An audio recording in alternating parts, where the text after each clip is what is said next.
우리 한번 읽어보도록 하겠습니다. 시작. 여호와께서 이르시되 보라 내가 언약을 세우나니 곧 내가 아직 온 땅 아무 국민에게도 행하지 아니한 이적을 너희 전체 백성 앞에 행할 것이라.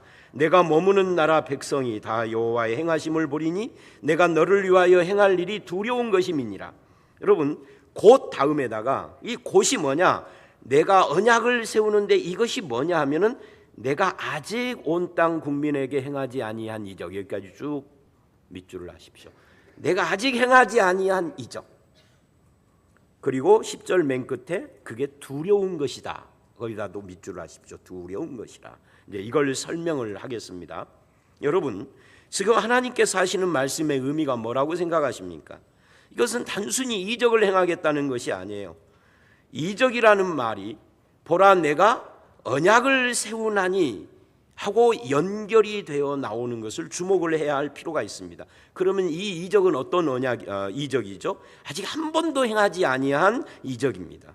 뭐가 그렇게 아직 한 번도 행하지 아니한 이적일까요? 홍해를 가르는 이적은 이미 행했어요. 반석에 물을 내는 이적, 하늘에서 만나를 내려주는 이적, 이거 이미 행했어요. 뭐가 아직 한 번도 행하지 아니한 이적일까요? 없죠. 이제는 뭐 홍해 가르고 반석에 물 주고 만나를 내리고 뭐가 더 있겠어요? 뭐가 그렇게 한 번도 행하지 아니한 이적이며 그것이 뭐가 그렇게 두려운 일인가? 그것은 목이 뻣뻣한 백성임에도 불구하고 그들을 심판하지 않고 다시 언약을 세우시겠다 하신 그걸 이적이라 그런 겁니다. 다시 언약을 세운다는 것은 그들을 다시 하나님의 서귤라가 뭐죠? 보배로운 신부. 내가 너를 다시 신부로 삼겠다.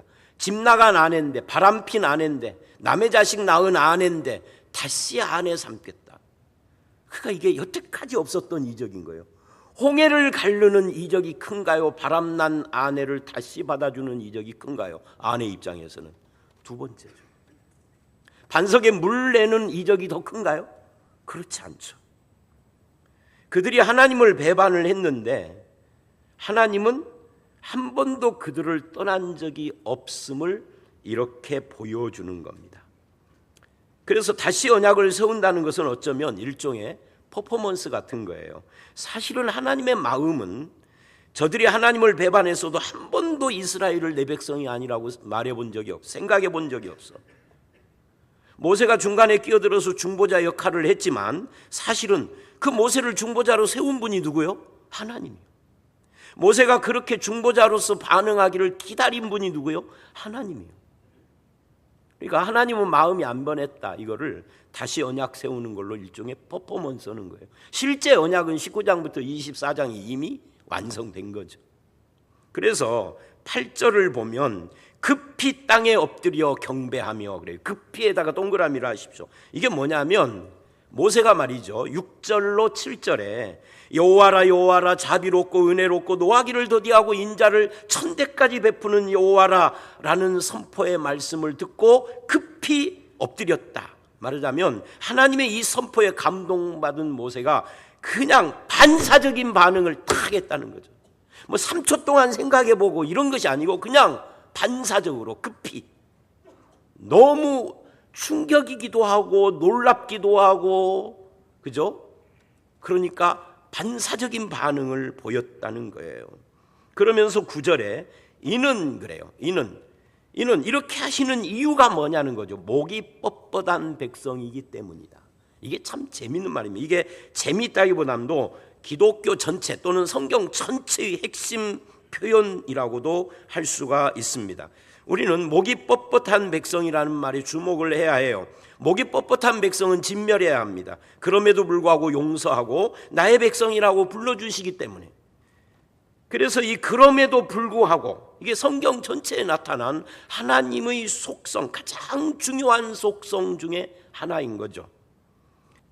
하나님이 약속하시고 언약을 위반할 때는 하나님이 책임지시겠다는 일방적인 언약인 겁니다. 심지어 인간에게 동의를 구하지도 않아요. 세상은 이런 언약을 불평등 언약이라고 하지만 성경은 이것을 은혜 언약이라고 부르는 겁니다. 세상은 이런 언약을 일방적 언약이라고 하지만 성경은 이런 언약을 사랑이라고 하고 감사라고 하는 겁니다. 그러므로 이것을 언약이라기보다는 하나님의 맹세요 선포입니다. 그리고 하나님은 이것을 뭐라고 표현을 하느냐면 내가 아직 온 땅에 한 번도 행하지 아니한 이적이라고 표현을 하는 겁니다. 이게 이적이라는 거죠. 그러므로 10절 하반절에 아까 두려운 것이다 에다가 밑줄을 하라고 그랬잖아요. 내가 너를 위하여 행할 일이 두려운 것이라. 근데 이 두려운 것이다 하는 말을 킹제임스 버전 terrible thing, 무서운 일이라고 번역할 수도 있지만 이 terrible이 굉장한 일, 대단한 일이기도 해요. 한글로 어떻게 번역하느냐에 따라 달라요. NIV도 마찬가지예요. 두려운이라고 번역할 수도 있지만 이게 인상적인 멋진 그런 뜻이기도 합니다. 그래서 공동 번역은 깜짝 놀랄 일이라고 번역을 하고 쉬운 성경은 그냥 놀라운 일이라고 번역을 한 겁니다. 그러니까 실제로는 두려운 일이 아니라 내가 놀라운 일을 행하겠다. 그 놀라운 일이 뭐냐? 너희가 악한 놈이기 때문에 너희와의 언약을 파기하지 않고 내가 책임지겠다. 이게 놀라운 일이라는 거죠. 말하자면 하나님께서 우리를 위하여 행하신 일이 무엇이냐는 거예요. 아직 아무 국민에게도 행하지 아니한 하나님의 이적인데 신랑인 하나님을 부정한 목이 뻣뻣한 백성임에도 불구하고 그들을 여전히 나의 백성으로 바람핀 아내인데도 암소귤라 나의 보배로운 소귤라가 뭐라고요? 보배로운 신부로 불러주시고 결혼 언약을 새로 써주겠다는 거예요. 이게 놀라운 이적인 거죠. 여러분 기독교 최대의 이적이 무엇인지 아시겠습니까? 그것은 죄인을 사랑하사 그 죄인을 대신해서 십자가에 죽으신 하나님 사건이에요. 우리가 줄여서 이것을 십자가라 부르는 거죠. 그거보다 더 큰 기적이 어디에 있어요? 홍해를 가르는 기적이 큽니까? 십자가가 큽니까? 만나가 큽니까? 자기 생명의 떡으로 주려고 이 땅에 오신 예수가 큽니까? 반석의 물이 더 큽니까? 생명수가 되신 예수가 됩니까? 우리가 착각하는 거예요. 십자가보다 큰 것이 없습니다. 생명의 떡 예수보다 더 큰 것이 없습니다. 생명수 샘이 되신 예수보다 더 큰 것은 없습니다. 그거보다 더 큰 기적은 세상에 없습니다. 그러므로 성도라면 누구나 다 십자가 앞에서 가슴이 벅차고 그 놀라운 사랑에 감사하며 그 은혜에 무릎을 꿇을 수밖에 없는 거죠. 여러분은 어떠십니까? 십자가의 은혜의 역사 말고 또 다른 기적을 쫓는 불나방 같은 신앙생활을 청산하시고 십자가의 은혜를 붙잡고 행복한 신앙생활을 하는 그런 여러분들이 되시기를 주의 이름으로 축원합니다. 주 성령께서 가지고 오신 이 복음의 은혜에 감사하며 살아가는 것이 기독교인이에요. 목이 뻣뻣한 죄인에게 베풀어 주신 하나님의 은혜의 기적을 붙들고 죄와 사망의 자리에서 일어서시기를 주의 이름으로 축원합니다. 11절로 17절은 그런 은혜로 사는 언약 백성의 삶이 어떠해야 하는가 하는 것을 보여주는 말씀입니다. 눈으로 쭉 읽어보십시오. 이것은 약속과 관계를 유지하는 조건으로 주신 것이 아니에요.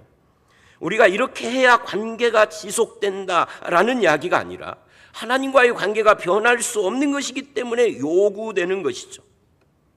여러분 이 본문을 쭉 눈으로 읽으시면서 어디에 핵심이 있는지를 한번 살펴보시기를 바랍니다. 저는 이렇게 생각을 해요.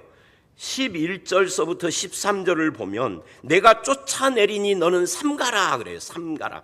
뭐 언약을 세우지 말라 올무가 될까 함이라 뭐 이런 말도 있지만 핵심은 내가 쫓아낼까 나는 쫓아낼지니 이 가나안 족속을 너는 삼가라. 근데 15절 16절을 보면 똑같은 이야기를 합니다. 너는 삼가라.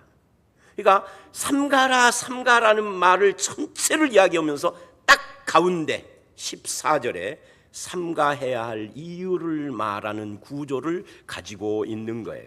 자, 그래서 11절로 13절과 15절에 이 비슷한 말의 반복, 하나님이 쫓아내시겠다라고 하는 여기서부터 출발을 하는데 이것은 10절이 말한 그 놀라운 일, 서프라이즈, 거기에 해당되는 거죠. 이제부터 내가 놀라운 일을 할 텐데 그게 이제 신약으로 하면 십자가로 연결되지만 당장은 가나안 족속을 쫓아내고 너희를 가나안에 입성시키는 일이에요. 말하자면 이것은 단순한 정복이 아니라 하나님이 이스라엘을 위하여 행하신 놀라운 일이라는 뜻입니다. 여기서 우리가 또다시 확인하는 것은 우리가 무엇을 하는 조건으로 하나님이 움직이시는 것이 아니라는 것이에요. 하나님이 우리를 위하여 놀라운 일을 하시는 것을 근거로 우리가 움직이는 것이 이게 기독교의 근본 원칙이라는 거예요. 제가 죽도록 충성할 테니 하나님 이것 주시옵소서 하는 것은 그거는 기독교 정신이 아닙니다. 제가 하나님을 기쁘게 할 테니 내 소원을 이루어 주시옵소서 하는 것은 바른 신앙이 아닙니다. 우리가 기도하고 헌금하고 헌신하는 것을 조건으로 해서 하나님 내 소원을 들어달라고 하나님을 움직이려고 하는 것은 그건 타락한 기독교입니다. 근데 그게 한국 기독교의 80% 90%예요. 하나님이 우리를 위하여 행하신 놀라운 일 때문에 충성하는 거예요. 하나님이 행하신 놀라운 그 십자가의 역사 때문에 우리가 예배하는 거예요. 하나님이 우리를 위하여 행하신 그 놀라운 일 때문에 우리가 기도하고 헌신하고 헌금하며 그게 신앙이에요. 그래서 우리는 하나님이 행하신 놀라운 일을 그 복음을 누리는 신앙생활을 하는 것이 이게 신앙생활인 겁니다. 근데 우리의 문제는 내가 얼마나 열심히 해야 하나님이 나를 인정하실까 하는 생각을 하기 때문에 신앙생활이 늘 불안하다는 거죠. 그러나 우리에게 요구되는 것은 신앙생활은 우리가 확실히 하나님의 자녀이기 때문에 하는 것이 신앙생활이에요. 그래서 신앙생활하는 것 자체가 내 신분, 자녀라는 신분의 특권을 누리는 거예요. 신앙생활 자체가 축복인 것이죠. 강압적으로 억지로 그렇게 하도록 강요하시는 것이 아닙니다. 하나님의 놀라운 일을 통하여서 감동받은 우리가 스스로 그렇게 하도록 삼가는 삶을 택하기를 기대하시는 거죠. 언약을 맺지 말라. 세상길, 하나님을 모르는 이방인들의 삶을 분별하고 그것을 거부하며 기쁨으로 하나님의 길을 가며 말씀의 길을 걸어가며 은혜를 누리는 삶을 살으라는 이야기입니다. 이 모든 것들이 삼가해야 하는 모든 것들의 핵심이 가운데로 모아져요. 그게 14절. 왜 삼가해야 하느냐? 왜냐하면 나는 질투하시는 하나님이기 때문입니다. 여기서 이 질투하시는 하나님이다 밑줄 하시고 이렇게 옆에다 써놓으십시오. 나는 너를 사랑하시는 하나님이기 때문입니다. 질투라고 이름하는 사랑이에요. 말하자면 하나님이 자기 백성들에게 배타적인 사랑, 이 독점적인 사랑을 베푸셨습니다. 그래서 우리에게도 똑같이 배타적이고 독점적인 사랑을 요구하시는 겁니다. 그래서 이 배타적이고 독점적인 사랑을 주고받는 이것을 다른 말로 뭐라고 그러냐면 거룩이라 그러는 거예요. 그래서 거룩의 다른 이름은 사랑이에요. 그냥 사랑이 아니라 배타적 사랑인 거죠. 하나님의 편이 되어서 순종하는 삶을 살고 하나님의 손에 들려서 쓰임받는 삶을 사는데 그런데 감사한 겁니다. 결국 질투하시는 하나님이라는 것은 10절에 아직 아무 국민에게도 행하지 아니한 하나님의 이적, 즉 죄인에게 자비와 은혜를 베푸시는 하나님을 근거로 해서만 성립이 되는 겁니다. 그래서 이스라엘은 거룩이든 영광이든 아름다움이든 어떤 가치든 무엇이든지 다 이스라엘 스스로 갖고 있었던 것이 아니에요. 이스라엘의 노력의 결과로 얻은 것이 아니에요. 이스라엘에게 없었던 것을 하나님이 심어주셨고 가꿔주셨고 열매 맺게 하신 것입니다. 그 결과 여러분 한번 생각을 해보세요. 내가 심었어요. 내가 가꿨어요. 그래서 내가 열매 맺게 했어요. 그러면 이 열매는 누구 것입니까? 내 것이죠. 근데 이 나가 누구요? 하나님이요. 하나님이 심고 가꾸고 열매 맺게 하셨어요. 그러면 그 열매가 누구 것이에요? 하나님의 것이에요. 소유권입니다. 이걸 거룩이라고 그러는데 이것을 지금 이야기하는 겁니다. 근데 그 열매를 왜 다른 놈한테 주느냐? 내가 질투의 하나님이다 그러는 거예요.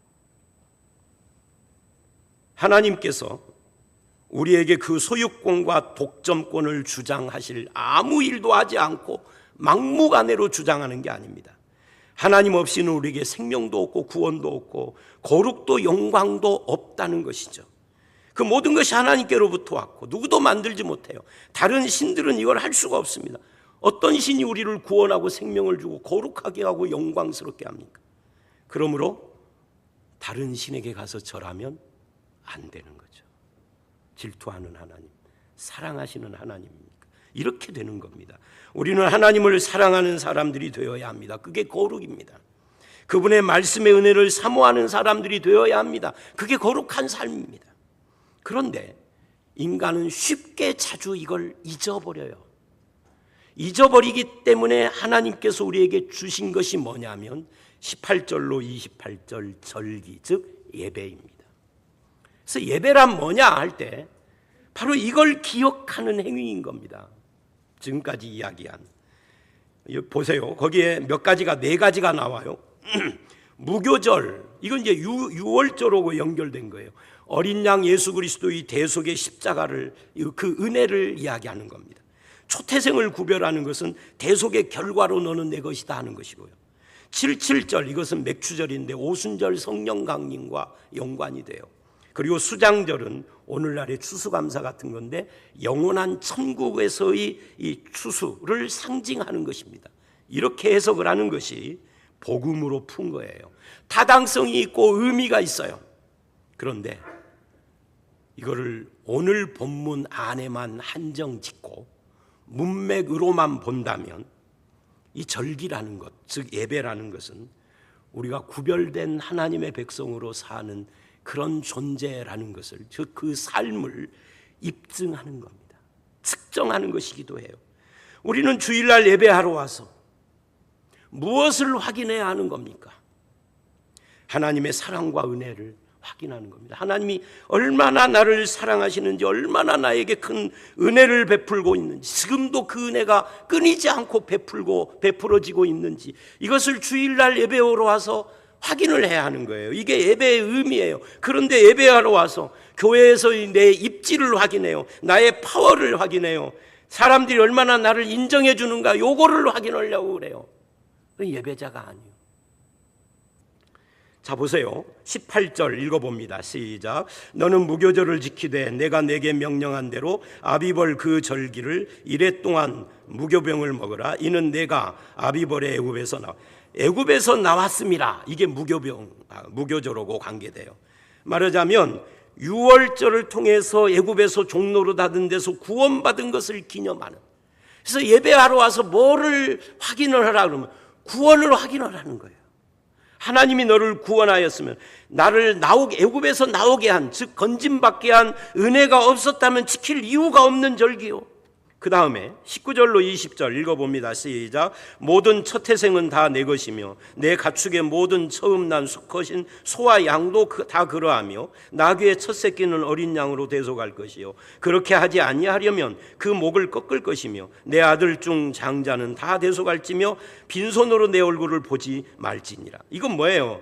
이 첫 태생의 대속, 내 것이다. 구원받은 자의 결과, 구원의 결과, 우리가 하나님의 것이 됐다. 내가 대속받은 자가 됐다. 그런 말이죠. 소유권이 하나님에게 있으니 다 바쳐라. 이걸 말하는 것이 아니라 너는 내 것이니 내가 책임질 것이다.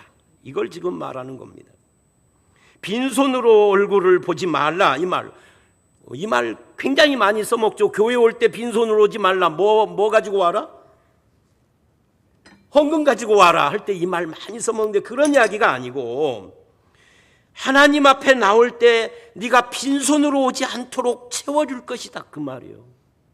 그래서 하나님은, 우리가 믿는 하나님은 뭐가 부족해서 인간에게 받아야 하는 분이 아니에요. 이것을 사도행전 17장 24, 5절을 보면 사도 바울이 아덴에 갔을 때 우상의 신전에다가 제물 바치는 모습을 보고 설교를 하는 장면에 이렇게 나와요. 한번 읽어봅니다. 시작. 우주와 그 가운데의 만물을 지으신 하나님께서는 천지의 주제시니 손으로 지은 전에 계시지 아니하시고 또 무엇이 부족한 것처럼 사람의 손으로 섬김을 받으시는 것이 아니니 이는 만민에게 생명과 호흡과 만물을 친히 주시는 이심이라. 보세요. 무엇이 부족한 것처럼 받으시는 분이 아니라 친히 주시는 분이다. 받으시는 분이 아니라 주시는 분이다. 이게 핵심이요. 우상은 받으시는 하나님, 신을 이야기를 해요.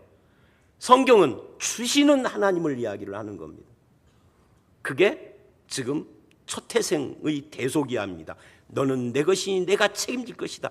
네가 빈손으로 오지 않도록 내가 채워줄 것이라는 거예요. 21절을 읽어봅니다. 아주 묘한 말씀입니다. 시작. 너는 엿새 동안 일하고 일곱째 날에는 쉴지니 밭갈 때나 거둘 때에도 여러분, 이 쉬라 하는 말이 단순히 일을 하지 말라는 이야기를 넘어서요, 다른 때에는 쉬어도 돼요. 근데 밭 갈 때나 거둘 때에는 일해야죠. 근데 밭을 갈 때에도 안식일이 오면 쉬고, 거둘 때에도 거두다가도 안식일이 오면 쉬고, 하루를.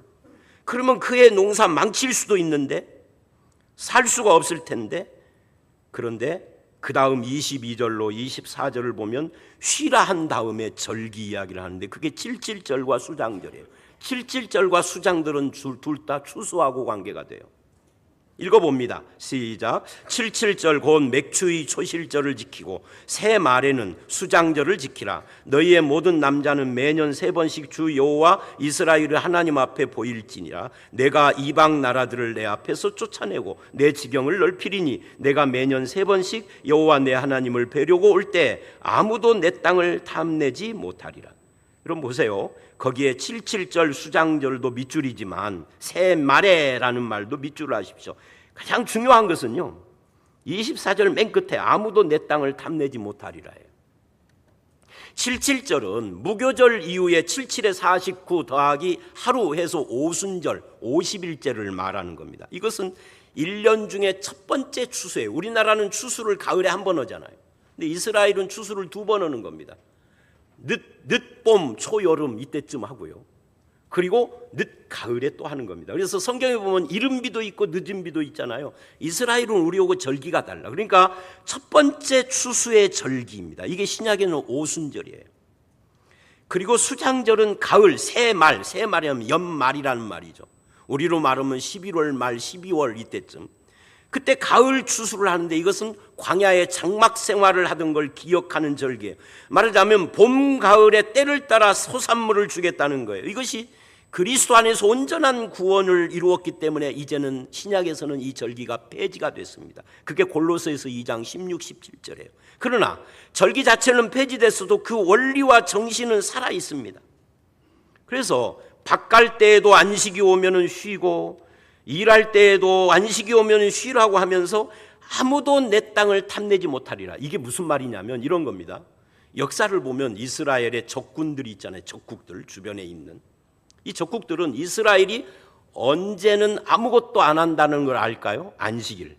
그래서 쳐들어올 때 언제 쳐들어와? 안식일 날 쳐들어와. 하나님이 이렇게 말을 하는 겁니다. 안식일 날 적군들이 쳐들어와서 네 걸 다 뺏어가도 뭐라고 그래요? 여기 보니까 아무도 네 땅을 탐내지 못하리라. 막아주시겠다는 거예요. 그래서 이스라엘 역사에 안식일 때문에 진 역사는 없어. 다른 것 때문에 진 것은 있어도. 그래서 결국 우리에게 주시는 교훈은 이겁니다. 하나님이 지켜주시고 공급하심을 믿고 안식을 하라. 기독교의 가장 중요한 원리, 하나님이 살아계시고 지금도 역사하신다는 것을 믿는 거예요. 그래서 내가 방방 뛰지 않아도 된다는 거죠. 하나님이 살아계시니까.